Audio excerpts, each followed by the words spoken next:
cuatro pares de las fosas branquiales, ¿cierto? Las paratiroides inferiores vienen del tercer arco branquial con el timo. Y por supuesto tienen que migrar mucho más que las superiores que se forman con el tiroides. Bien.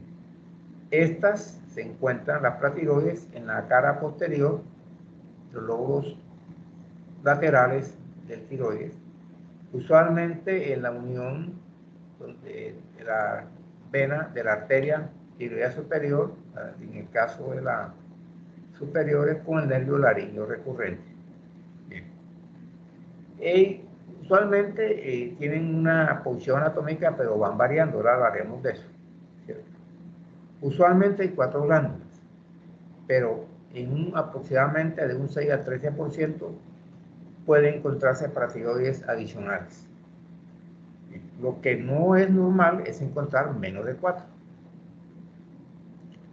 Bueno, se compone de 2 tipos de células, fundamentalmente las principales, que son el 95%, que fabrican y secretan la paratormona, y las células oxifílicas. Una diapositiva tomada ahí de internet, muy sencilla, más o menos muestra lo que son las paratiroides, ¿cierto? En relación al tiroides. Bien. La irrigación normalmente está dada por arteria tiroidea inferior, pero si hay localizaciones atípicas, pues puede ser dada por otra arteria. En el caso, si está en mediastino, pues lógicamente la mamaria interna puede dar la irrigación. Entonces, las tiroides superiores se encuentran en la parte posterior de la cápsula tiroidea, usualmente por fuera de la cápsula, pero a veces se encuentran en porcentajes muy pequeños dentro de la estructura del tiroides, ¿cierto? Bien. Las inferiores tienen una operación mucho más variable. Dice que el 50% se encuentra cerca del polo inferior y el 28% en el espesor del ligamento tirotímico o en el timo. El tamaño es muy pequeño. Cuando leemos mañana esos suprarrenales vamos a ver pues que vamos a hablar acá, aquí estamos hablando de miligramos, allá vamos a hablar de gramos. Aquí vamos a hablar de milímetros, mañana hablaremos de centímetros. Entonces aquí el tamaño es muy pequeño, 5 por 3 por 2 milímetros, es como un grano de arroz.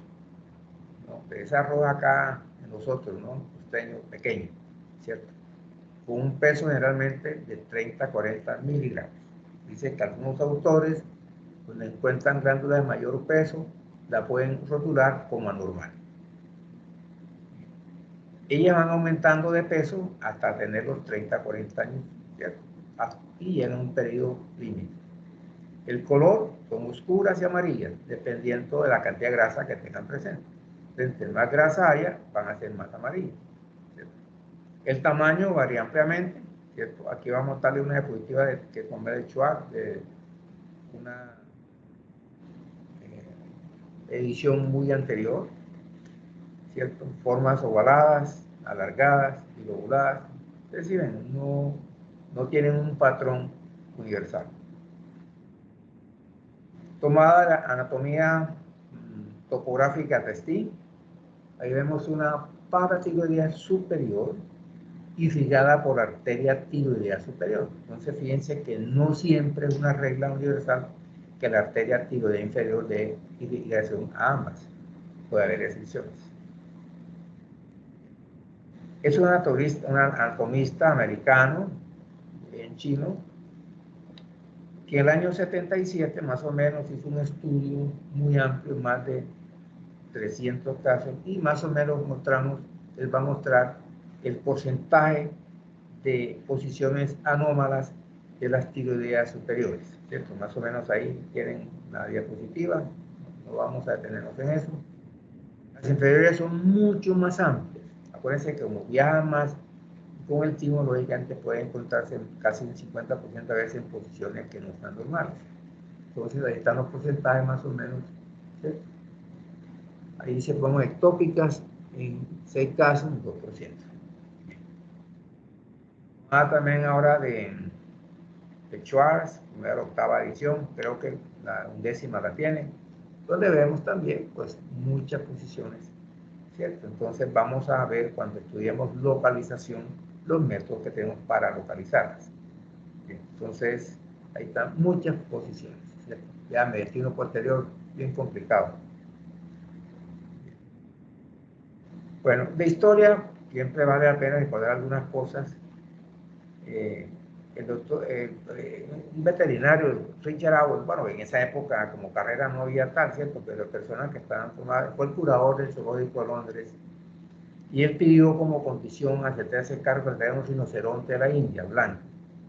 Cuando al morir ese rinoceronte, él hizo una autopsia y describió por primera vez unas glándulas que describió, pero no con el nombre de platiloides. Hago esta anotación histórica que todos los textos la mencionan, porque el logo tipo de la Sociedad de Endocrinología Quirúrgica es el rinoceronte blanco.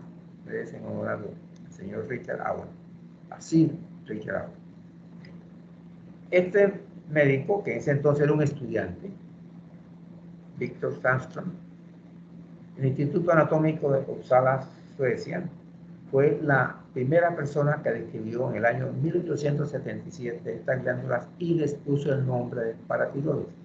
Pero él no sabía qué función tenía. Posteriormente, ya a finales de ese siglo, se vino a saber más o menos.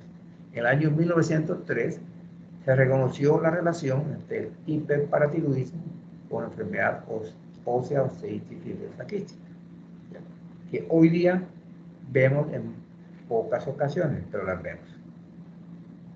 El profesor Feldman en Viena hizo la primera paratiroidectomía, cierto que afortunadamente fue exitosa. Las que se hicieron posteriormente fueron al fracaso hasta que ya se supo que esos adenomas, que eran las más frecuentes en la primaria, pues tenían de pronto, había de pronto varias localizaciones, ¿cierto? Bien. La hormona paratiroidea fue purificada en el 59, ella se produce como una proparatormona de 112 aminoácidos. Entonces va por hidrólisis, va sacando cadenas hasta quedar más o menos en pocos minutos una cadena de 84 aminoácidos. La función primaria de la paratormona es controlar la concentración del calcio en los líquidos extracelulares y tiene esas acciones que están ahí presentes en la diapositiva, ¿cierto? No vamos a leerlas todas. Aumenta la concentración de calcio, disminuye la de fósforo, es decir, sube una, baja la otra. Relación fósforo, calcio y magnesio también está por ahí. Controla la velocidad de remodelación, el autoplasma, ahí está. Recordar que esta hormona presenta un ritmo circadiano, como todas las hormonas, y es independiente este ciclo del calcio libre, ¿cierto? Este ciclo tiene un máximo de producción al anochecer. Mañana hablaremos que el cortisol pongamos a las 8 de la mañana. Entonces, más o menos. Al anochecer tiene su, digamos, producción máxima. Acá tenemos más o menos una idea que cuando se baja la concentración de calcio sérico, pues se activan estos sensores que están en la periferia de las células, y por el calcio ionizado pues se da esta información y se produce la hormona. Más o menos un pequeño resumen. Esta hormona pues lógicamente va a tener acciones sobre el hueso, esto directamente, como mencionamos en la diapositiva anterior, directamente sobre el riñón, decrementando la absorción de, digamos, la salida de potasio, de fósforo, perdón, y la de calcio, y a través de una hormona que se encuentra en los túbulos contorneados distales, se va a metabolizar la vitamina D en calcitriol, que es la 1.25, ahí está, que es la forma activa de la vitamina D. Entonces, ese calcitriol se va a producir en presencia de esta enzima y también de la paratormona que actúa indirectamente allí y de un fosfato sérico bajo. Bien. el calcitriol va directamente al intestino a incrementar la absorción de calcio y de fósforo. Bien, entonces es un ciclo retroactivo, ¿cierto? Ahí está. Bien. El calcio corporal, acuérdense que es un catión que es bivalente. El calcio y el fósforo son los únicos electrolitos que no se expresan en miliequivalentes. Se expresan en miligramos por decilitros y también en miliosmoles por litro. Hay fórmulas en que usted puede convertir eso en miliequivalentes, pero básicamente ellos se expresan en miligramos. Entonces la concentración de calcio en el organismo es de 8.5 a 10.5. En milosmoles de 2.35 a 2.55. Se dice que elevaciones por encima de estos valores hay una hipercalcemia. Y esta constituye el principal indicador o parámetro diagnóstico primario del hiperparatiroidismo. Recordar que el calcio, ¿cierto? En el organismo se encuentra casi todo en el hueso, base mineral, 99%. El peso es casi un kilo, un gramo, pero 1000 gramos. ¿Cierto? El 1% que queda se encuentra en la sangre y en líquido extracelular del tejido blanco. Entonces, esta concentración de calcio depende fundamentalmente de la entrada y salida de este órgano, intestino, hueso y riñones, ¿cierto? Y los factores críticos más importantes, la paratormona y el calcitriol. Recordar que el calcio plasmático está más o menos en una proporción igual, 45% unida a proteínas y otro 45% en forma ionizada, sin forma de calcio libre, que esa es la que es la activa. Bueno, hay un 10% que está formando complejos con aniones. Cuando usted mide el calcio sérico, está midiendo ambos, el calcio ionizado y el calcio unido a proteína. Pero el calcio que nos interesa es el calcio ionizado, pero ya es un estudio más complejo y no todos los laboratorios lo hacen. Recordar que las concentraciones de proteínas, lógicamente, fluctúan. Entonces, la albúmina es la que más está unida al calcio. Entonces, lógicamente, si hay un nivel de proteínas bajo, también se va a alterar la proporción de calcio que está unido a proteínas. Recordar que también el pH influye mucho, ¿cierto?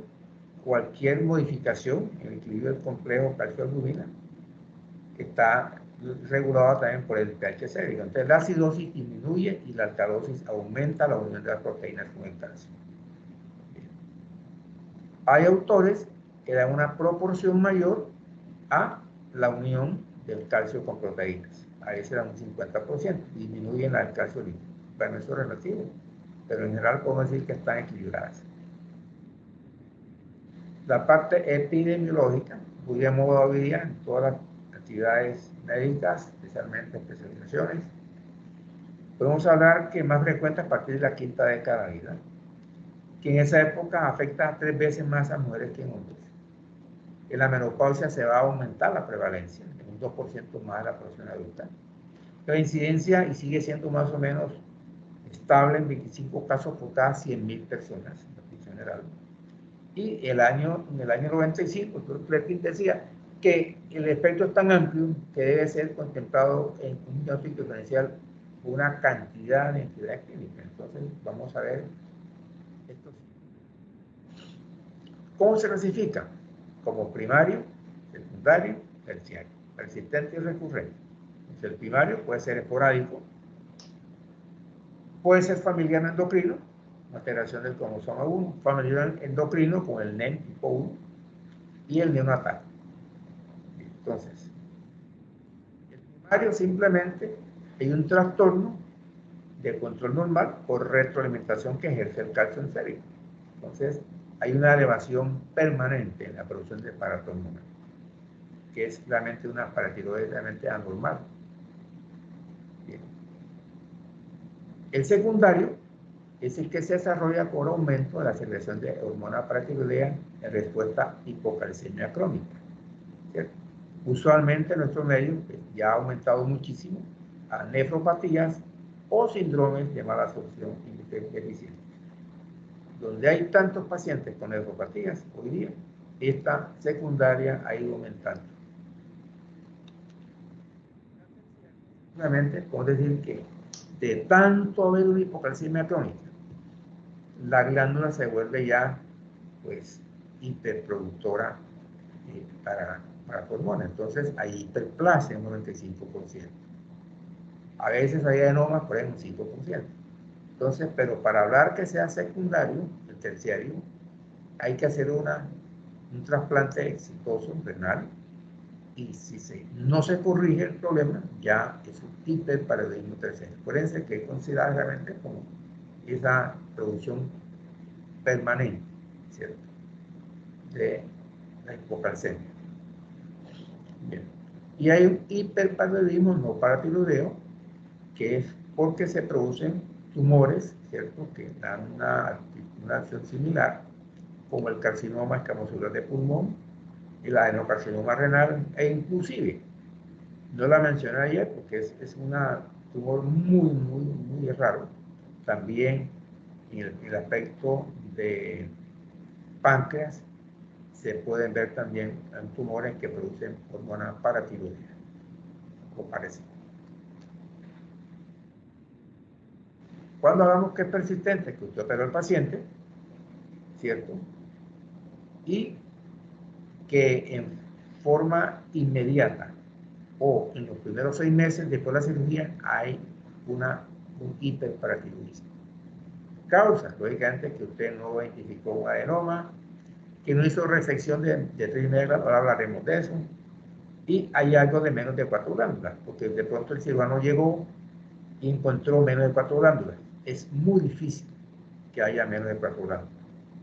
Hablamos que puede estar un 13% o más, de pronto que haya más de 4 glándulas, pero menos de 4 no. Y el recurrente es que usted opera al paciente y que después de 6 meses aparece el hipercalcemia. Causa, pues, glándulas supranumerarias, una falla renal o un carcinoma que esté por ahí molestando. Entonces, el primario, la causa de hiperparoidismo primario en casi 90% es el adenoma, el que siempre usualmente uno ve, más o menos en 85 o 90%.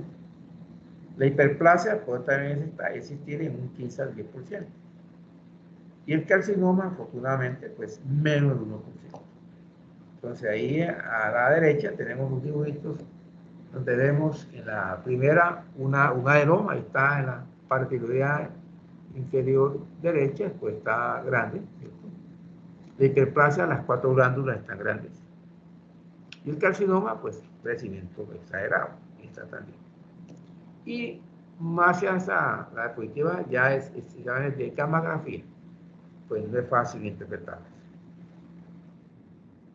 Bien. El cuadro clínico, como yo les hablaba, es una sintomatología actualmente leve, alteración del comportamiento, cuadro psiquiátrico, etc., o francamente asintomático, del hipercalcémico.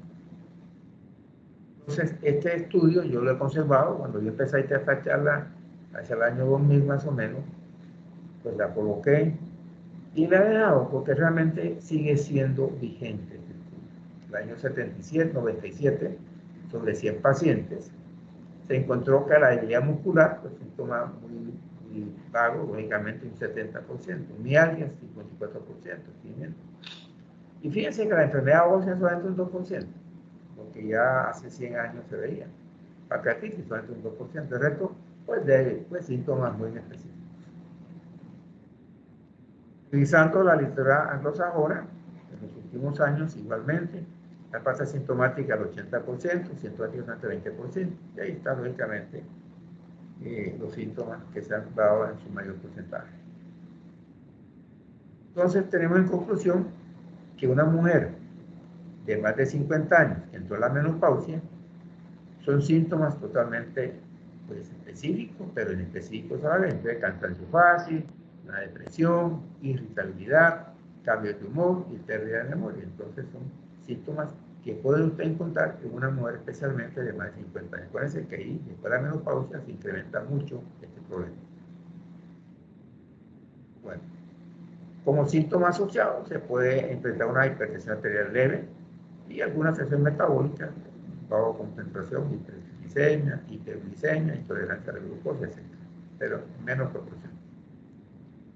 Los síndromes que ya asociados, ayer los mencioné, ya esto está resumido, pues el tipo 1, que es el Werner, es la presencia simultánea de adenomas de la paratiroides, adenomas o carcinomas de los islotes pancreáticos y adenomas de la pituitaria anterior. ¿Cierto? Acuérdense que estos síndromes asociados son cuando estas células que vienen de neuroendocrinas, ¿cierto?, se presentan en varios órganos simultáneamente. Estas células que vienen de células pluripotenciales inicialmente. El tipo 2 ya lo hace un resumen, ¿cierto? Entonces son 3 variedades. El 2A, que es carcinoma medular de tiroides, más feocromocitomas, más paratiroides, paratohormonal. El NEM2B, que es cáncer medular de tiroides, como una base, ¿cierto?, de este síndrome, más feocromocitomas, más otras. Ya quitamos el 2C, ¿cierto?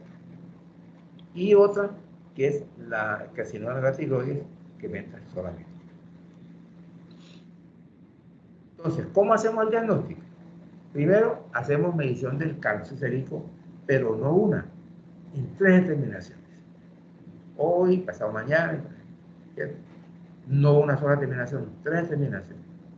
Recordar que algunas entidades pueden presentar un calcio normal con hiperparatiroidismo, ¿cierto?, como son pacientes con falla renal, hipoalbuminemia. Acuérdense que si bajamos la albúmina, pues también se baja la concentración de calcio individual albúmina. Pancreatitis, deficiencia de vitamina D, magnesio, exceso de ingestión de fosfato. Bien.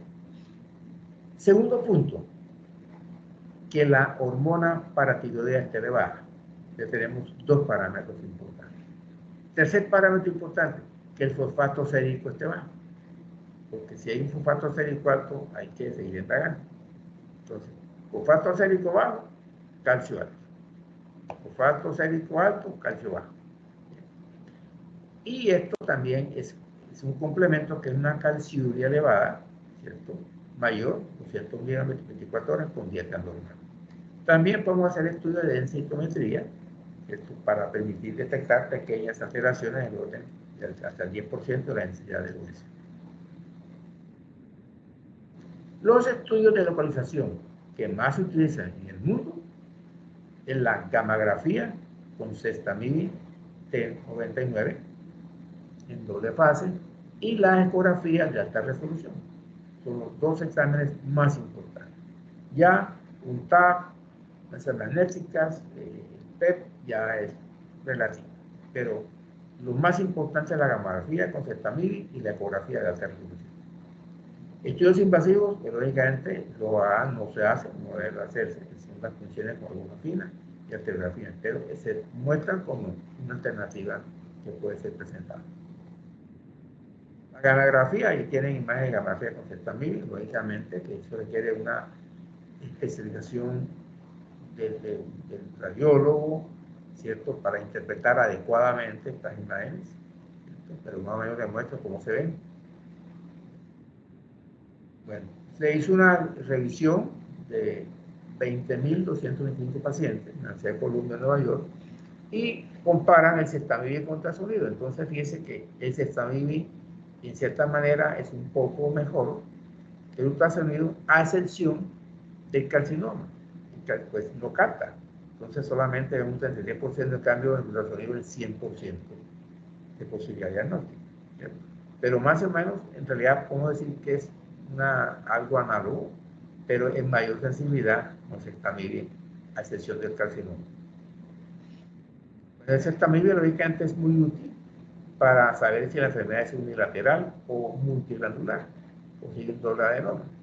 Entonces, nos permite hacer una exploración unilateral, una cirugía que es radioguiada, El problema es que tiene costos, falsos positivos, es muy importante volver a insistir en eso, y negativos. Puede haber una mala interpretación de la imagen.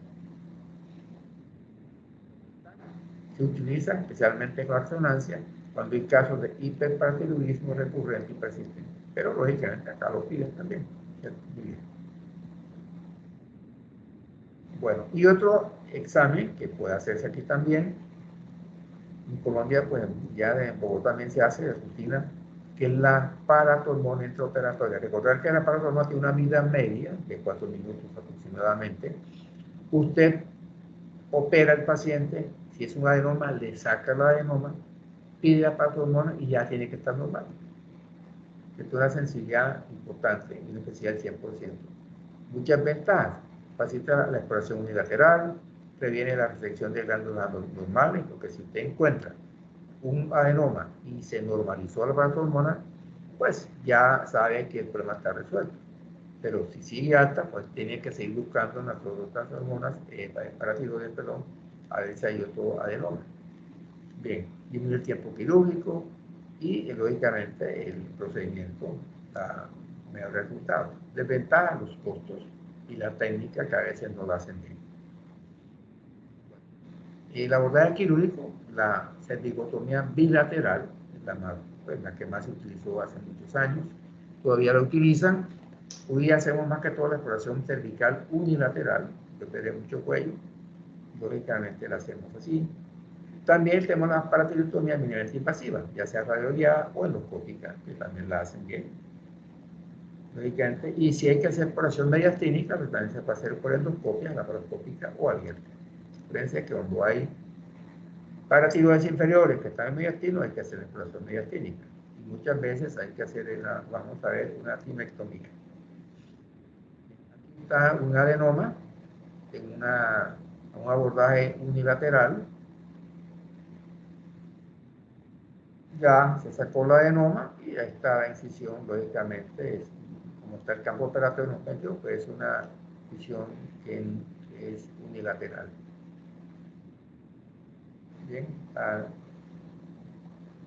ahí sacada de internet también, muy sencilla, incisiones muy pequeñas. Siempre hacemos el pliego cutáneo del cuello. Recordar que uno hace la incisión sobre piel, enseguida sigue el clinocélido celular subcutáneo y enseguida viene un músculo que es el platisma del cuello, músculo cutáneo del cuello, músculo muy delgado que cobija pues, toda la parte anterior del cuello. Uno hace la incisión de ese músculo muy pequeño y llegamos a unas fascias del cuello y a los músculos prepiloreos. Entonces uno va haciendo la ilusión de esos músculos y entramos lógicamente. Si usted tiene la imagen que es un adenoma, está en tal parte, pues llegamos rápidamente. Bueno, entonces, cuando hay hiperparalelismo con complicaciones, no hay ninguna duda. Hay un consenso absoluto. Este es un estudio que del año 97 lo he dejado todavía, porque ahí muestra, y sigue siendo eso, que en 100 pacientes operados, pues el 97% se curaron totalmente. Solamente 2 hicieron una recurrencia, ¿cierto? Y se hizo a largo plazo. Bien, el problema es el hiperparatiroidismo asintomático. Hay muchas controversias, ¿cierto?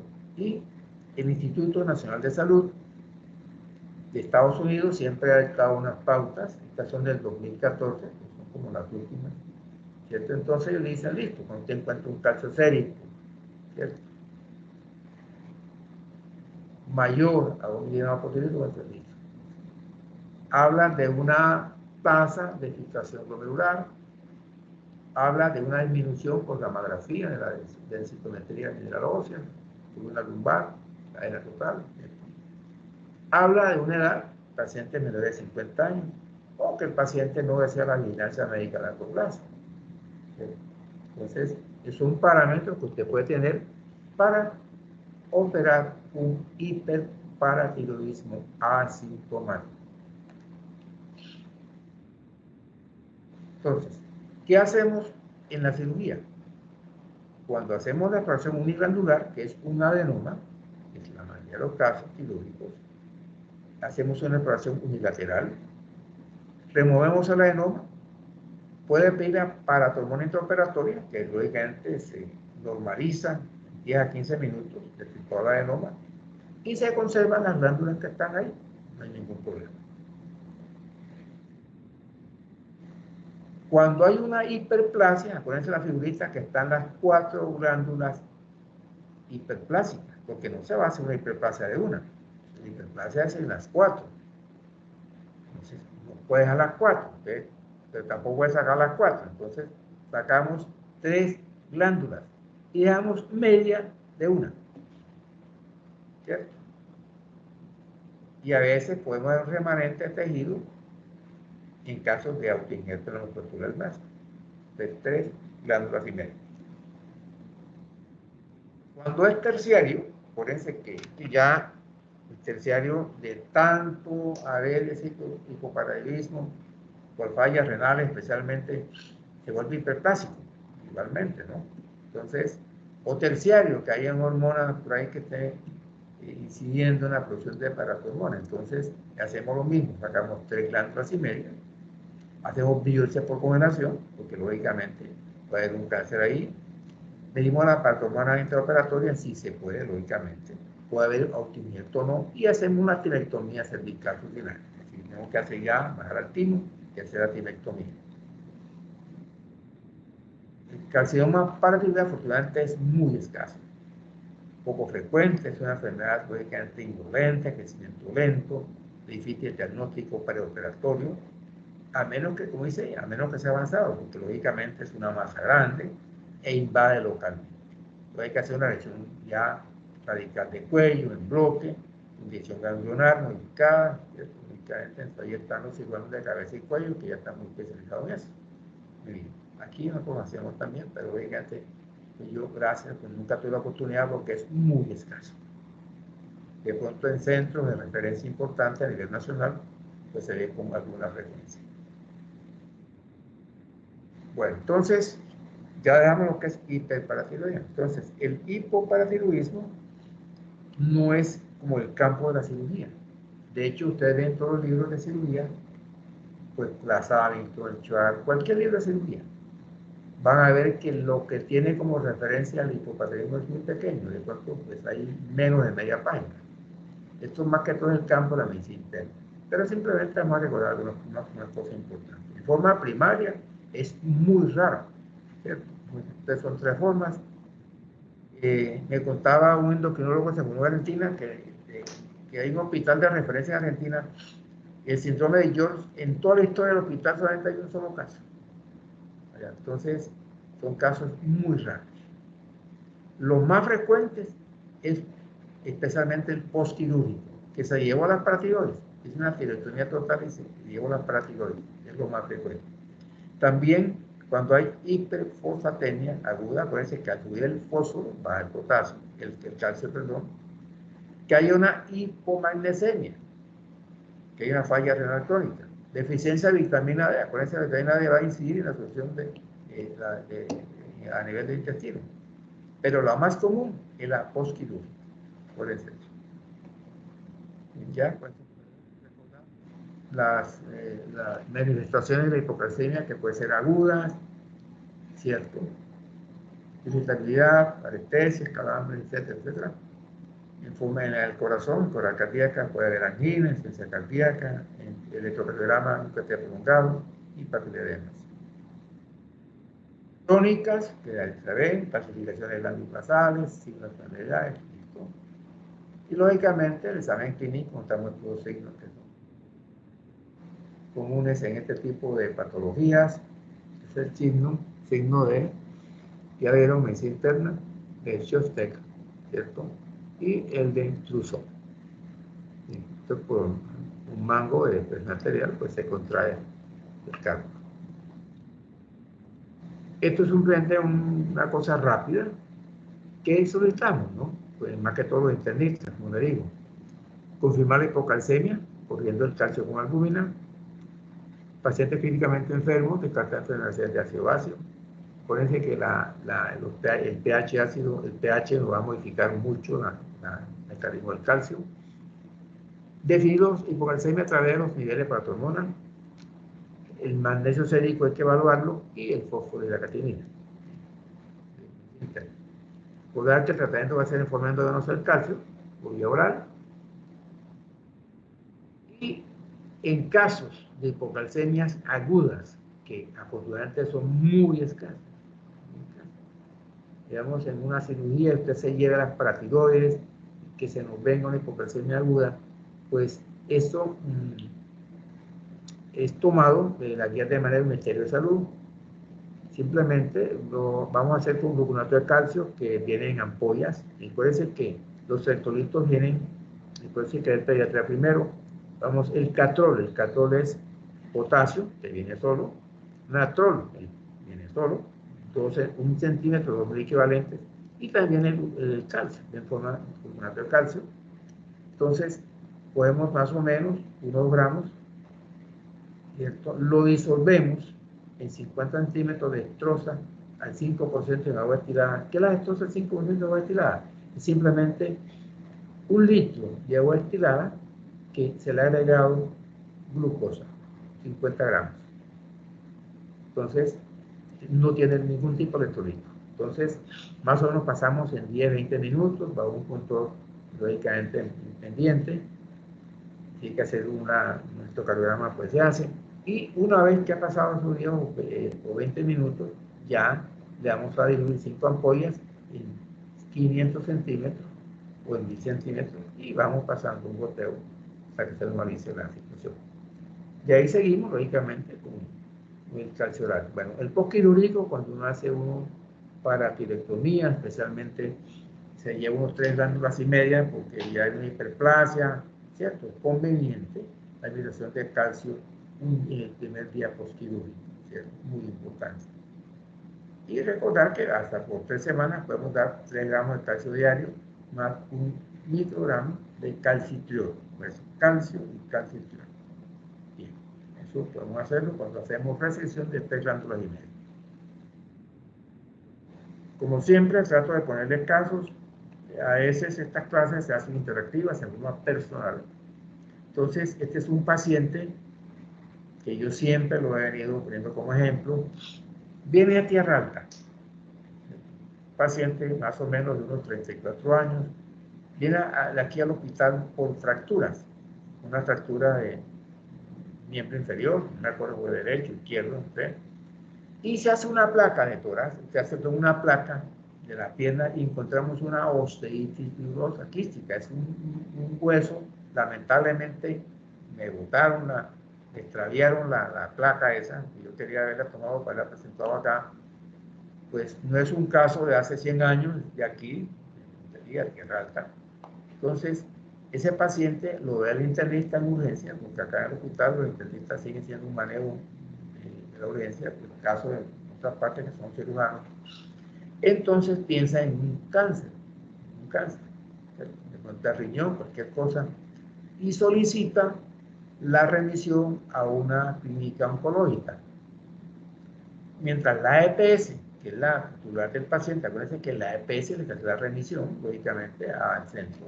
Cuando el hospital, en este caso el hospital, no tiene, digamos, acreditado el servicio de oncología, ¿cierto? Entonces, mientras ese paciente se hacía ese trámite, lo suben a medicina interna y me avisan, el médico de planta. Yo estaba con estudiantes pasando ronda por ahí, porque siempre buscamos pacientes, y me dice, doctora, ahí hay un paciente que tiene una masa en el cuello. Pues no le habían hecho el examen en urgencia, el mismo cuento, no hacen examen físico adecuado, y tenía una masita ahí en región lateral derecha del cuello. Se le hizo una ecografía, muy sencillo, un adenoma, pues lo operamos, ahí está, una incisión unilateral, eso fue rapidísimo, listo. Lógicamente, acuérdense que en ese entonces los celulares no tenían esa calidad que tienen hoy las cámaras, ¿cierto? Entonces tampoco se ve mejor. Y este paciente en una forma milagrosa se curó. Listo. El paciente normalizó, ¿cierto? El calcio sérico, su patología, su clínica, ¿no? Pues no he vuelto a saber de él. pero creo que está muy bien. Entonces, fíjense, un diagnóstico muy sencillo, pero simplemente hay que examinar al paciente y pensar en que existe esta patología. Recordar que las patologías de paratiroides son las segundas a nivel endocrino después de las patologías tiroideas. Entonces, hay que pensar mucho en eso, especialmente en mujeres y que pasen de 50 años. En este caso es un hombre de 74 años, pero vean, uno tiene tiroides, en un caso que no se ve sino un kilo. Bien, entonces tiene una equipo acá de los compañeros que hacíamos cirugía, está el doctor Gani, que no hacía parte del quirúrgico, está el doctor Huelva, que también es el gastroenterólogo, y está por allá a mano izquierda, vamos a ampliar un poquito. Ya un compañero que murió lamentablemente, pues ya no, me toca estar como, estar buscando.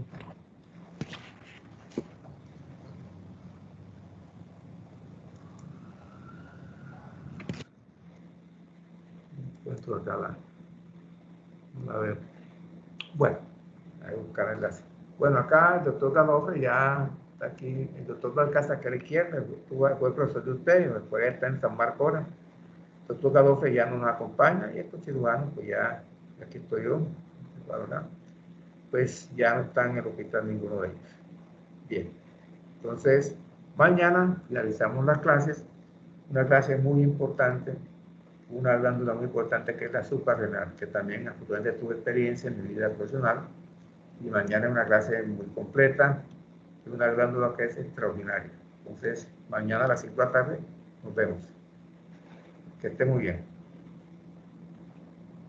Listo, doctor. Igualmente, doctor. Gracias, doctor. Que esté muy bien. Gracias, doctor.